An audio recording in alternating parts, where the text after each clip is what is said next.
ही important topic है, ये है डायमेंशनलेस नंबर। याद रखिए डायमेंशनलेस नंबर जो कंपटीशन लेवल के हैं उनके लिए भी मोस्ट इंपॉर्टेंट है, जो अभी कॉलेज में पढ़ाई करें उनके लिए भी मोस्ट इंपॉर्टेंट है। कॉलेज में 2 से 3 नंबर का बिल्कुल 100% आता है, इतना याद रखिए। क्या होता है डायमेंशनलेस नंबर? क्या है? Application of dimensionless number of heat transfer by convection. मतलब कुछ डायमेंशनलेस नंबर के एप्लीकेशन है हीट ट्रांसफर में, कन्वेक्शन में, आपको देखने हैं। वो डायमेंशनलेस नंबर क्या है? ये है Reynolds number, Nusselt number, Prandtl number, Grashof number. Dimensionless number क्या होते हैं पहले ये चर्चा कर लें।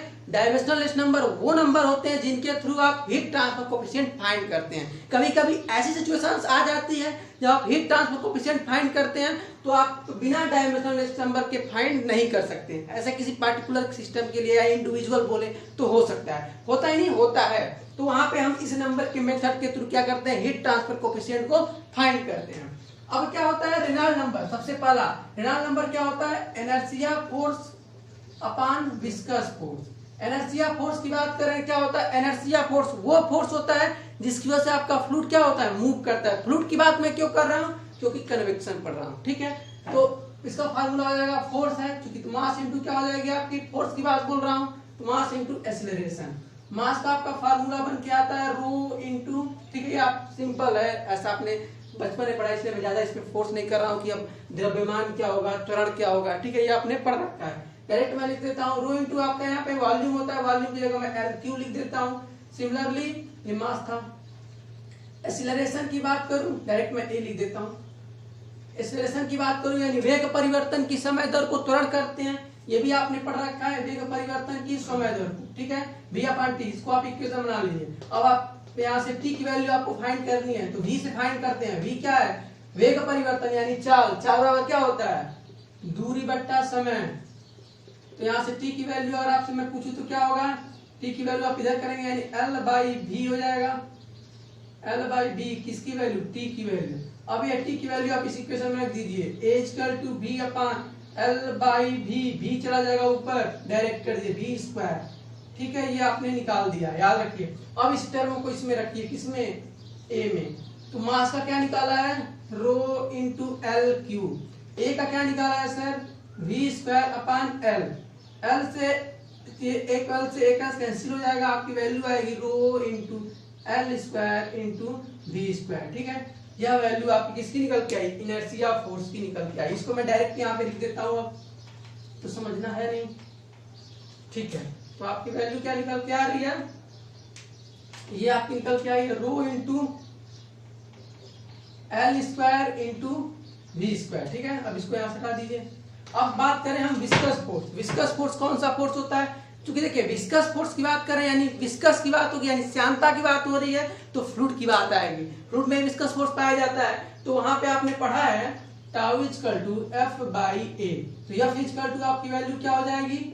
सिमिलरली टाउ इंटू ए हो जाएगी, ठीक है। टाउ क्या एक प्रकार का स्ट्रेस है, यानी स्ट्रेस को मैं क्या mu D U by D Y लिख सकता हूँ। डी यू क्या है? आपकी एक प्रकार की वेलोसिटी है, ठीक है। ये क्या है? एक प्रकार का लेंथ है, बराबर, ये आप मैं लिख सकता हूँ। और ये क्या होगा? एरिया। एरिया को सीधे मैं क्या लिख दे रहा हूँ? मीटर स्क्वायर यानी एल स्क्वायर। ये आप क्या देख रहे हैं? एल से एक एल कैंसिल हो जाएगा, यानी एफ की वैल्यू आपकी निकल के आ रही है mu into B into L, ये आपकी निकल के आ रही है। अब मैं क्या करता हूँ, ये विस्कस फोर्स है, इसमें रखता हूँ इसकी वैल्यू को, म्यू वी एल आया है, ठीक है। अब आप देखिए कुछ टर्म इसके ऐसे हैं जो कैंसिल आउट हो जा रहे हैं, जस्ट लाइक आप देख रहे हैं यहाँ पे कि v से v कैंसिल, ठीक है, और कुछ क्या l से l कैंसिल, यानी फाइंड आ रहा है क्या? ये है आपका रेनॉल्ड नंबर। अगर मैं बात करूं सिमिलरली नसेल्ट नंबर का, तो नसेल्ट नंबर को हम शॉर्ट फॉर्म में NU लिखते हैं। इसका फार्मूला होता है conduction heat transfer rate upon convective heat transfer rate. आपके बुक में दे रखा है wall heat transfer rate upon convective heat transfer rate, वो भी सेम है। वॉल पे आपका क्या होता है? फ्लूइड। फ्लूइड पे कौन सा हीट ट्रांसफर होगा? कन्वेक्टिव होगा। तो ऐसे शॉर्ट फॉर्म में दे रखा है, तो यहाँ पे समझिए कन्वेक्टिव हीट ट्रांसफर यानी H A delta T. Similarly अगर मैं बात करूं कंडक्शन यानी के ए डेल्टा टी बाई एक्स होता है। अगर मैं इसको सीधे ऊपर करूं तो एक्स पे एल लिखूं तो कोई आपको डाउट नहीं होना चाहिए, ठीक है, ओके। अब आप देखें कुछ टर्म यहाँ पे भी कैंसिल आउट होंगे, जस्ट लाइक डेल्टा टी से डेल्टा टी कैंसिल होगा, ए से ए, आपका फाइनल इक्वेशन बच के आएगा एच एल बाई के।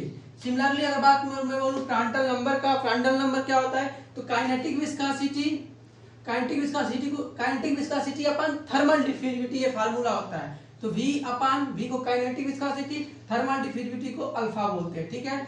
V बराबर हो जाएगा आपका म्यू बाई रो, अल्फा बराबर होता है K अपान रो Cp, ओके। अब म्यू बाई रो जो है आपका टर्म, एक काम करिए इसको आप रो Cp को ऊपर भेजिए, यानी म्यू रो Cp हो जाएगा, म्यू रो Cp अपान ये K इंटू रो, ये स्पेसिफिक हीट है, ठीक है। समझिए Cp इसके नीचे है, थोड़ा ज्यादा जल्दी की वजह से। तो आप क्या देख रहे हैं, रो से रो कैंसिल आउट हो जाएगा, बचेगा क्या, म्यू Cp बाई K। क्या बच जा रहा है, म्यू Cp बाई K। इसको मैं डायरेक्ट क्या लिखता हूं, म्यू Cp बाई K, ठीक है। सिमिलरली अगर बात करूं ग्रॉस ऑफ नंबर का, तो ग्रॉस ऑफ नंबर क्या होता है, buoyancy force into inertia force upon viscous force का होल स्क्वायर, ठीक है। तो बायएंसी फोर्स का डायरेक्ट फार्मूला होता है beta g delta T L Q into rho, okay. Inertia force का आपने फार्मूला भी निकाला है, rho L square V square, ठीक है, upon viscous force mu V L, चूंकि होल स्क्वायर है विस्कस फोर्स का, यानी म्यू स्क्वायर वी स्क्वायर और एल स्क्वायर, ओके।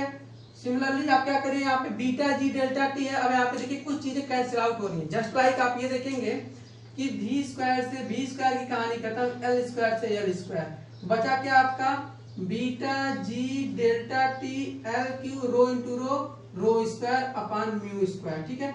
ये भी हो सकता है अगर आप यहाँ पे थोड़ी सी और अगर ड्राइव कराना चाहें इसको, तो अगर रो स्क्वायर को आप नीचे लेते हैं यहाँ पे, तो आपका beta g delta T L Q अपान ये रो स्क्वायर नीचे चला जाएगा, यानी म्यू स्क्वायर अपान रो स्क्वायर हो जाएगा, और म्यू स्क्वायर अपान रो आप क्या देख रहे हैं यहाँ पे, देखिए म्यू बाई रो क्या हो रहा है, भी, यानी काइनेटिक विस्कोसिटी, यानी मैं डायरेक्ट यहाँ पे बी स्क्वायर लिख सकता हूँ, यानी आपका फाइनल टर्म जो आ रहा है वो आ रहा है beta g delta T L Q अपान रो, सॉरी ये क्या है बी, ये भी हो जाएगा बी का, यानी क्या है काइनेटिक विस्कोसिटी।